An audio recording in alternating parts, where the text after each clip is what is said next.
Chapter 2 Components of Food. In Chapter 1, we made list of the food items that we eat.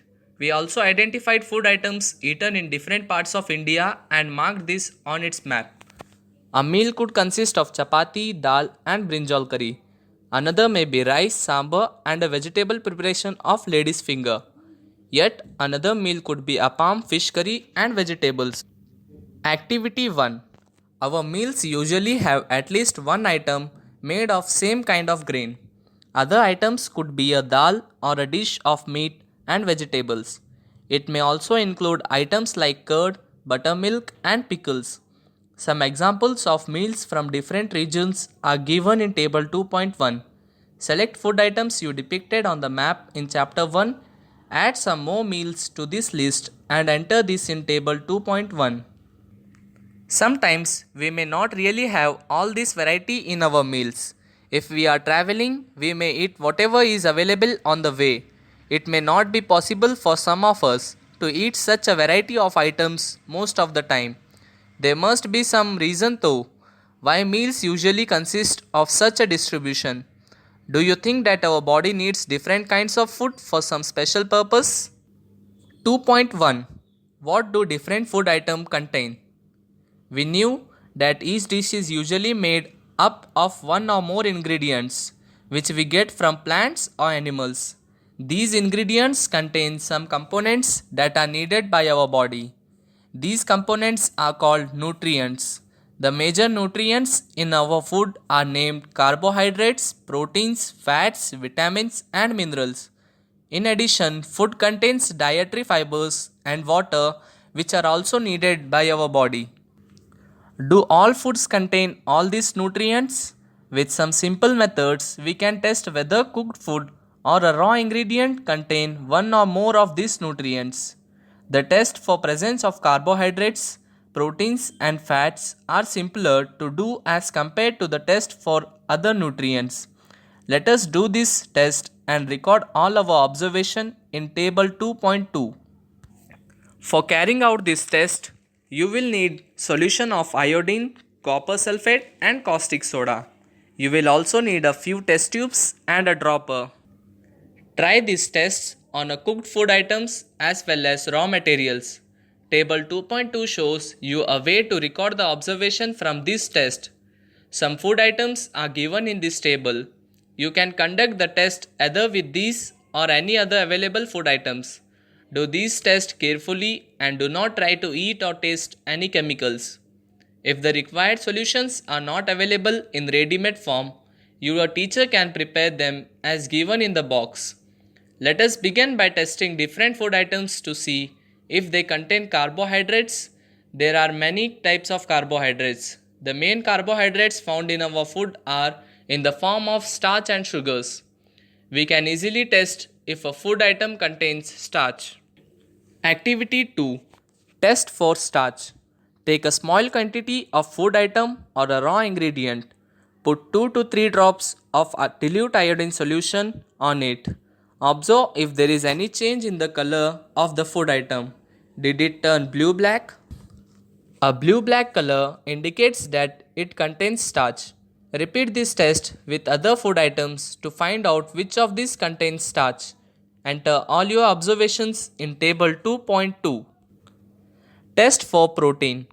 Take a small quantity of food item for testing.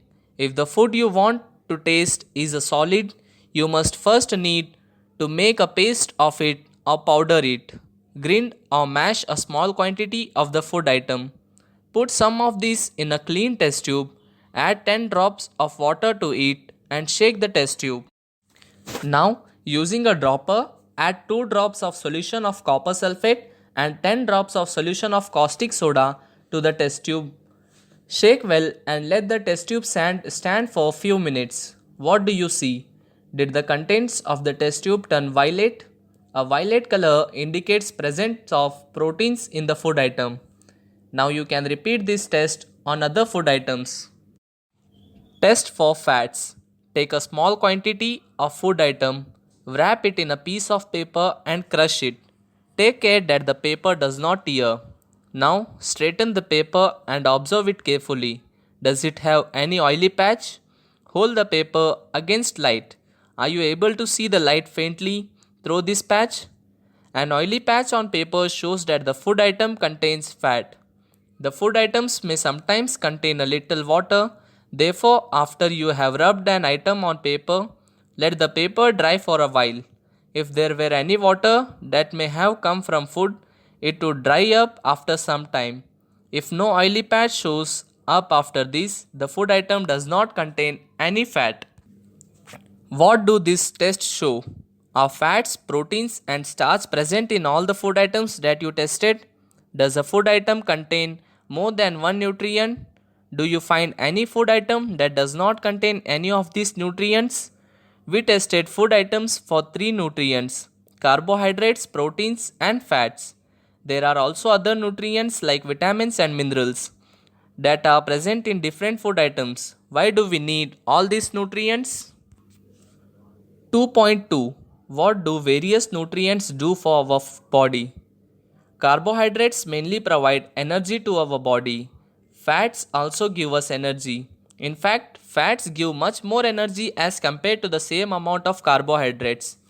Foods containing fats and carbohydrates are also called energy giving foods. Proteins are needed for the growth and repair of our body. Figure 2.3. Some sources of carbohydrates: sweet potato, sugarcane, papaya, melon, mango, maize, bajra, rice, and wheat. Figure 2.4. Some sources of fats, plant sources, and animal sources: groundnuts, till, and nuts, meat, fish, and eggs. Figure 2.5. Some sources of proteins, plant sources, and animal sources: gram, moong, tur dal, beans, soya beans, and peas, meat, fish, paneer, and eggs. Proteins are often called bodybuilding foods. Vitamins help in protecting our body against diseases. Vitamins also help in keeping our eyes, bones, teeth, and gums healthy. Vitamins are of different kinds known by different names.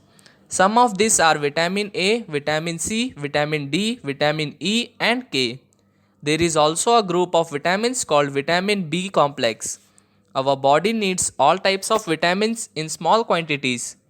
Vitamin A keeps our skin and eyes healthy. Vitamin C helps body to fight against many diseases. Vitamin D helps our body to use calcium for bones and teeth. Foods that are rich in different vitamins are shown in figure 2.6 to figure 2.9. Minerals are needed by our body in small amounts. Each one is essential for proper growth of body and to maintain good health.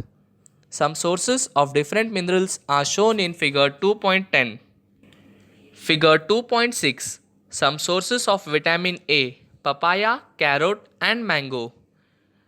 Figure 2.7. Some sources of vitamin B: wheat, liver, and rice. Figure 2.8. Some sources of vitamin C: orange, tomato, amla, lemon, green chilli, and guava. Figure 2.9. Some sources of vitamin D: fish, egg, and liver. Most food items usually have more than one nutrient. You may have noticed this while recording your observation in table 2.2. However, in a given raw material, one particular nutrient may be present in much larger quantity than in others. For examples, rice has more carbohydrates than other nutrients. Thus, we say that rice is a carbohydrate rich source of food. Besides these nutrients, our body needs dietary fibers and water. Dietary fibers are also known as roughage. Roughage is mainly provided by plant products in our foods. Whole grains and pulses, potatoes, fresh fruits, and vegetables are main sources of roughage. Roughage does not provide any nutrient to our body but is an essential component of our food and adds to its bulk. This helps our body get rid of undigested food. Water helps our body to absorb nutrients from food. It also helps in throwing out some waste from body as urine and sweat. Normally we get most of the water that our body needs from the liquids we drink. such as water, milk, and tea. In addition, we add water to most cooked foods. Let's see if there is any other sources which provides water to our body. Activity 3. Take a tomato or a fruit like lemon, cut into small pieces. Do your hands get wet while doing so? Carefully observe whenever vegetables and fruits are being cut, peeled, grated, or mashed at your home. Do you find any fresh vegetables or fruits that do not contain some amount of water? We see that many food materials themselves contain water. To some extent, our body needs are met by this water. Apart from this, we also add water while cooking many food items. 2.3 Balanced diet. The food we normally eat in day is our diet. For growth and maintenance of good health, our diet should have all the nutrients that our body needs in right quantities. Not too much of one and not too little of the other. The diet should also contain a good amount of roughage and water. Such a diet is called as a balanced diet. Do you think that people of all ages need the same type of diet? Do you also think that we need for a balanced diet would depend on the amount of physical work that we do? Prepare a chart of whatever you eat over a period of week. Check whether all the nutrients mentioned are present in one or the other food items being eaten within a day or so. Pulses, groundnuts, soya beans, sprouted seeds, fermented foods, a combination of flours, bananas, pine nuts, sattu, jaggery, available vegetables, and other such foods provide many nutrients. Therefore, one can eat a balanced diet without expensive food materials. Eating the right kind of food is not enough. It should also be cooked properly so that its nutrients are not lost. Are you aware that some nutrients get lost in the process of cooking and preparation? If the vegetables and fruits are washed after cutting or peeling them, it may result in the loss of some vitamins. The skins of many vegetables and fruits contain vitamins and minerals. Similarly, repeated washing of rice and pulses may remove some vitamins and minerals present in them. We all know that cooking improves the taste of food and makes it easier to digest. At the same time, cooking also results in the loss of certain nutrients. Many useful proteins and considerable amounts of minerals are lost if excess water is used during cooking and is then thrown away. Vitamin C gets easily destroyed by heat during cooking. Would it not be sensible to include some fruits and raw vegetables in our diet? Buju thought that fats would be the best foods to eat all the time. A katori of fat will give much more energy than a katori of carbohydrate rich food, isn't it? So he ate nothing but food rich in fats. Fried food like samosa and puri, malai, rabdi and peda. Do you think he was right? No, of course not. It can be harmful for us to eat too much of fat rich foods and we may end up suffering from a condition called obesity. 2.4 Deficiency diseases. A person may be getting enough food to eat, but sometimes the food may not contain a particular nutrient. If this contains over a long period of time, the person may suffer from its deficiency. Deficiency of one or more nutrients can cause diseases or disorders in our body. Diseases that occur due to lack of nutrients over a long period are called deficiency diseases. If a person does not get enough proteins in his or her food for a long time, he or she is likely to have stunted growth, swelling of face, discoloration of hair, skin diseases, and diarrhea. If the diet is deficient in both carbohydrates and proteins for a long period of time, the growth may stop completely. Such a person becomes very lean and thin and so weak that he or she may not even be able to move. Deficiency of different vitamins and minerals may also result in certain diseases or disorders. Some of these are mentioned in table 2.3. All deficiency diseases can be prevented by taking a balanced diet. In this chapter, we asked ourselves the reason why widely varying food from different regions had a common distribution. The distribution we find ensures that our meals have a balance of the different nutrients needed by the body.